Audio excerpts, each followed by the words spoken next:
Welcome to Draft Vision at KFAN.com. I am Joe Nelson. This will be a weekly bit here all week long for the draft on our draft page for the website. We'll put up a couple of positions every single day. We're joined by Pete Bercich, Paul Allen, Paul Charchian, and Henry Lake down in the end. Guys, let's just get right to it, position by position. We'll start with the quarterbacks in this draft. Sam Bradford, some say the consensus number one. My question for you guys is, though, will Sam Bradford go number one overall? And secondly, do you expect the Vikings to maybe make a move for a quarterback in the first round? All right, I'll jump in. Go. Are we going alphabetically? Bradford is the consensus number one only because the team that's at number one needs a quarterback. If the team at number one had, were Tampa, for example, it's got a quarterback, we wouldn't be talking about Sam Bradford going number one. So no, he's not the consensus number one. It just fills the need for the team that's at the first spot.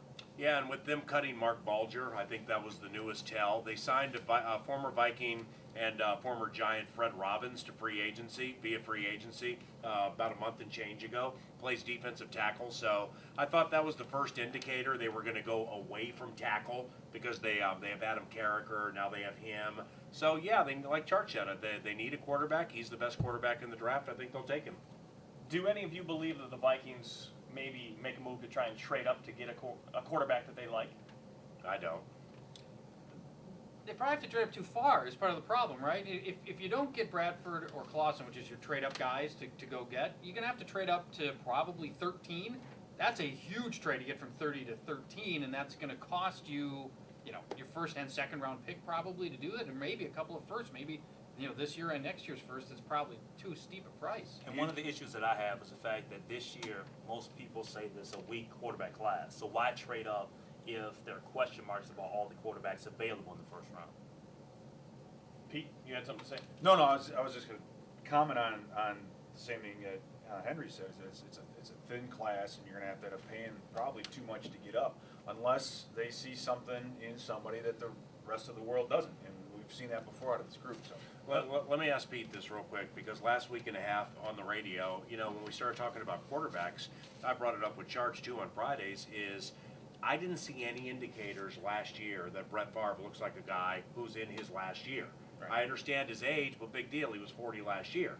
So I'm not, certainly I wouldn't bet my money on it because he's unpredictable, but I can't wholeheartedly say he's not a guy who won't play 2 years. Next year where we think he's going to play, and the year after that. So therefore, that diminishes the need for the 30th pick to be a quarterback for me. Yeah, I have to agree with you. With the productivity he had at 40, you project it out 1-2 years. I think it is a possibility that he may stick around if he sticks around one more year, maybe perhaps maybe two. You want to get somebody though in that slot who can take over. You want to get a Brad Johnson kind.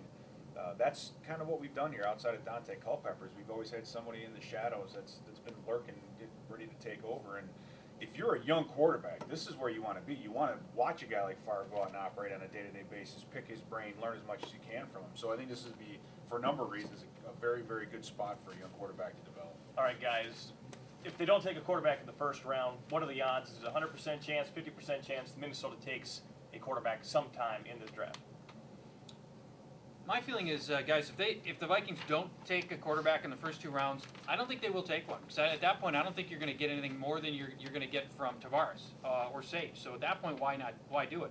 If you can't get somebody like a McCoy or a Tebow, which is kind of the bottom end of the guys that you might want to develop for the future, I don't see what you gain by going quarterback later. So I don't think there's a 100% chance they go quarterback here if they can't get one of the guys that they project as a future starter.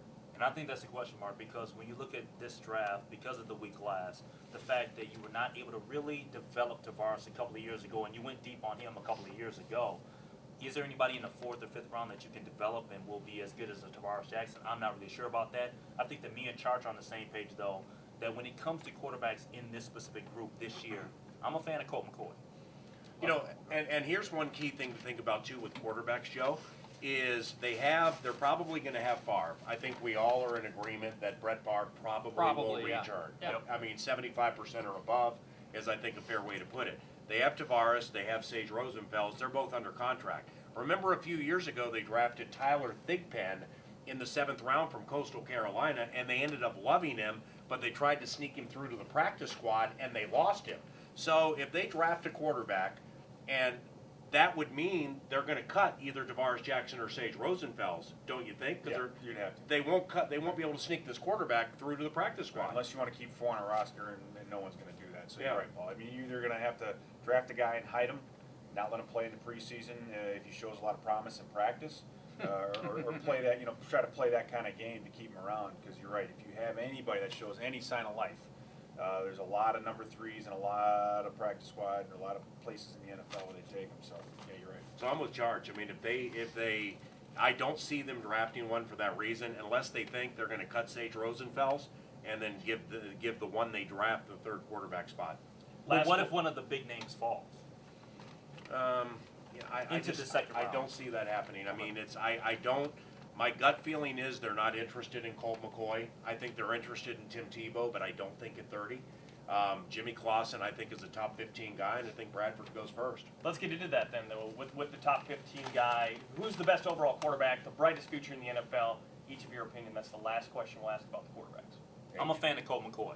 I'm a fan of his. I think that of all the quarterbacks in this group, he has the most intangibles in terms of being a winner, figuring it out, making plays on the football field. He's not the tallest guy in the group. He's not the most physical, but I like him the best.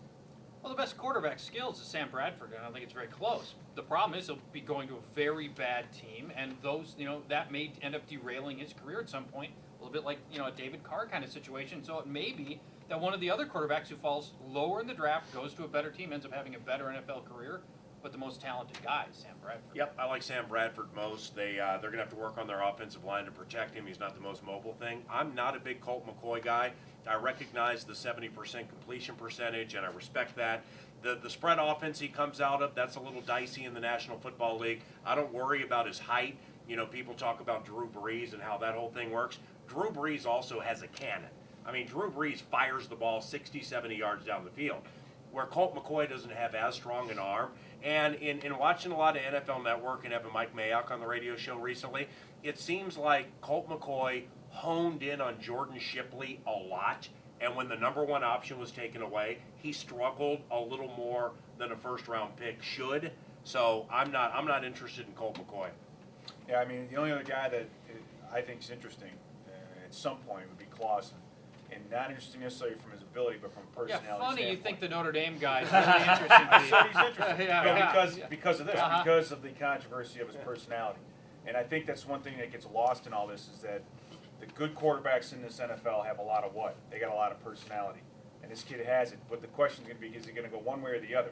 Because as a quarterback, you're going to have to make some unpopular decisions. And you got to be a jerk. You have to do it. I mean, we criticize Manning for it when he's over there yelling at his teammates and doing those things. So I think Clausen's the kind of guy that if we hear these stories about how his personality, he's kind of a jerk, some people don't like him.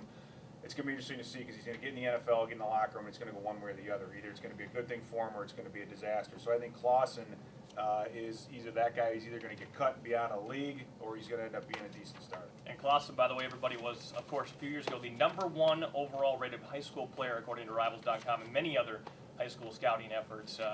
Adrian Peterson was the same way. Spotlight's been on him. He's used to it. We'll see what happens on draft day.